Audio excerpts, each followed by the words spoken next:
कंवारी ननद। अंजलि की उम्र लगभग 30 साल हो चुकी थी। वो एक स्कूल में टीचर की जॉब करती थी। अंजलि के घर में उसकी माँ के अलावा उसका छोटा भाई और भाभी भी रहा करते थे। 30 साल की उम्र होने के बाद भी अंजलि की अब तक शादी नहीं हुई थी। इस बात को लेकर अंजलि की माँ रुक्मिणी देवी काफी परेशान रहा करती थी। माँ, मैं स्कूल जा रही हूँ, जरा मेरा टिफिन तो दे दीजिए। अब क्या पूरी जिंदगी बना कर देती रहूंगी? अरे कुछ सोचा भी अपने बारे में या बस ऐसे ही? क्या माँ, सुबह सुबह फिर वही बातें लेकर बैठ गई। माँ गलत क्या कह रही है अंजलि दीदी?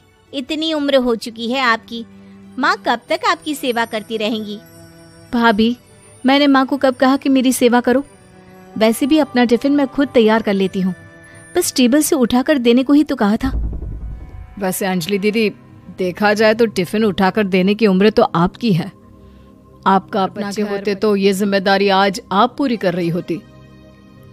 एक बात मेरी समझ में नहीं आती, अगर मेरी शादी नहीं हुई तो इसमें मेरी क्या गलती है और तुम सब लोग मेरे पीछे क्यों पड़े रहते हो? अरे कुछ कहना क्या पीछे पड़े रहना होता है? अपने छोटे भाई को देख, तुझसे 3 साल छोटा है लेकिन 2 बच्चे खेल रहे हैं आंगन में। मुझे आप लोगों की कोई बात नहीं सुननी, जा रही हूँ मैं। और आप में से किसी को मेरा कोई काम करने की जरूरत नहीं है, मैं खुद संभाल लूंगी। इतना कहकर अंजलि वहां से चली जाती है। शाम को जब अंजलि अपने स्कूल से लौटकर घर वापस आती है तो उसने देखा कि पड़ोस वाली निर्मला चाची वहां पर बैठी हुई थी। क्या बात है अंजलि बिटिया, नौकरी करके वापस आ गई? जी चाची जी, कैसी हैं आप? मैं तो ठीक हूँ बेटा, तुम बताओ शादी के बारे में कुछ सोचा या नहीं? अरे रहने दीजिए ना, इससे तो शादी की बात करना ही बेकार है। कुछ भी कहो तो गुस्सा करती है, दिखाती है। माँ, आप ऐसा क्यों कह रही हैं? मैंने कब आप पर गुस्सा किया? अरे अंजलि बेटा, तुम्हारी माँ ठीक ही तो कहती है। 30 की होने आई हो, अब तुम्हें भी शादी वादी कर लेनी चाहिए। चाची जी, आप तो ऐसे कह रही हैं जैसे शादी करने से मैंने मना किया हो। रहने दीजिए निर्मला चाची, हमारी अंजलि दीदी को अभी तक उनकी पसंद का दूल्हा नहीं मिला ना, इसीलिए वो शादी नहीं कर रही। भाभी, ऐसी कोई बात? अरे तो फिर क्या बात है? तुम्हारी माँ ने तुम्हारे लिए इतने रिश्ते ढूंढे लेकिन तुम्हें कोई पसंद ही नहीं आता। क्या है ना चाची जी, हमारी ननद रानी नौकरी जो करती है ऐसे ही थोड़ी ना किसी को पसंद कर लेंगी। अरे भाई, नौकरी का घमंड है तो बात अलग है, कोई और बात हो तो बताओ, कोई रास्ता निकाला जाए। नहीं चाची जी, कोई बात नहीं है, बस मुझे अभी तक अपनी पसंद का कोई मिला नहीं है। सुन लिया आपने? इस लड़की के तो पर और इतनी उम्र में अपनी पसंद का कोई मिलेगा भी नहीं इसे। माँ, आप मेरी शादी को लेकर हमेशा मुझे ताने क्यों मारती रहती हैं?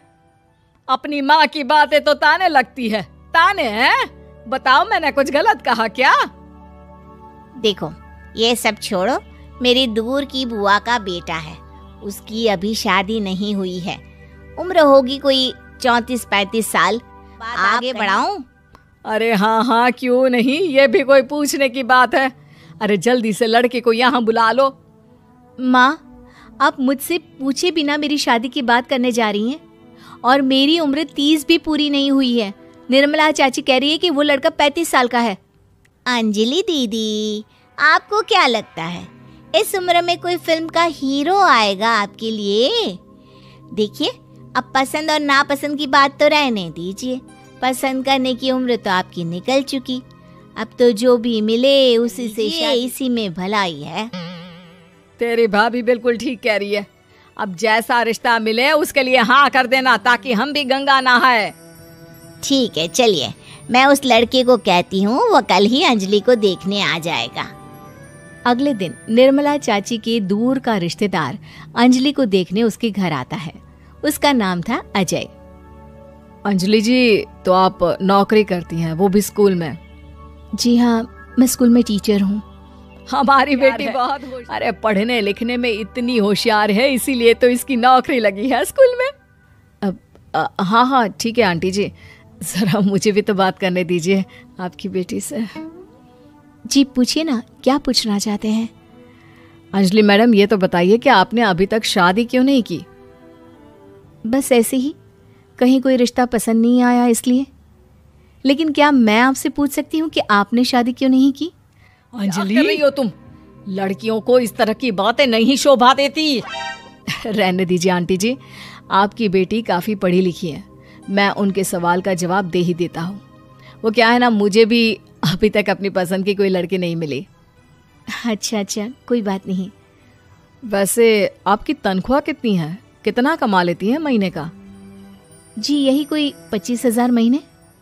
बस 25,000? इतने से क्या होता है? इतने से तो आजकल घर भी नहीं चलता। आपके कहने का क्या मतलब है? अरे मैं तो ये सोच कर आया था कि नौकरी वाली लड़की है, आराम से 40,000 कमाती होगी। माफ कीजिएगा, आपका और मेरा रिश्ता नहीं हो सकता।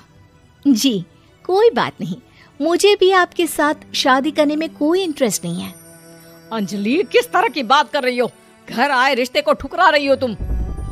दीदी, अब इस उम्र में आपको इतनी अकड़ नहीं दिखानी चाहिए। अच्छा खासा रिश्ता हाथ से निकल गया, कहीं ऐसा ना हो कि जिंदगी भर कुंवारी ही रह जाओ आप। कुछ दिन और ऐसे ही निकल जाते हैं और अंजलि की शादी कभी नहीं होती। अंजलि के परिवार वाले बिंदास उसे ताने मारते रहते हैं, लेकिन अंजलि एक बड़ी नौकरी की तैयारी करती है और उसमें सिलेक्ट होने के बाद अंजलि को एक बहुत बड़ी नौकरी मिल जाती है। अब तो दीदी के नखरे और भी ज्यादा बढ़ जाएंगे भाई। अब तो इतनी बड़ी नौकरी जो लगी है, अब इनकी शादी होने से रही। माँ, मुझे शहर जाना पड़ेगा। आप जानती हैं ये बहुत बड़ी जॉब है और इसमें पैसे भी बहुत ज्यादा मिलेंगे। अच्छा, कितने पैसे मिलेंगे बेटा? माँ, मुझे हर महीने 90,000 सैलरी मिलेगी। क्या? अरे वाह वाह, ये तो बहुत अच्छी बात है। लेकिन फायदा क्या? कितने भी पैसे मिले, शादी तो हुई नहीं ना तुम्हारी। अंजलि नौकरी करने के लिए दूसरे शहर में चली जाती है और जब कुछ वापस घर आती है तो उसे अपने पति के साथ देखकर उसके घर वाले हैरान रह जाते हैं। अरे अंजलि, तूने शादी कर ली और हमें बताया तक नहीं। और दामाद जी करते क्या हैं? इतनी बड़ी कार है उनकी। माँ, मैं आपको सब कुछ बताना चाहती थी, लेकिन आप सबके ताने सुनकर बहुत दुखी हो गई थी और इसलिए मैंने अपनी पसंद से शादी कर ली। मेरे पति मेरे साथ ही ऑफिस में नौकरी करते हैं और बहुत बड़े अफसर। और एक बात बताऊं माँ, आज मैं बहुत खुश हूँ।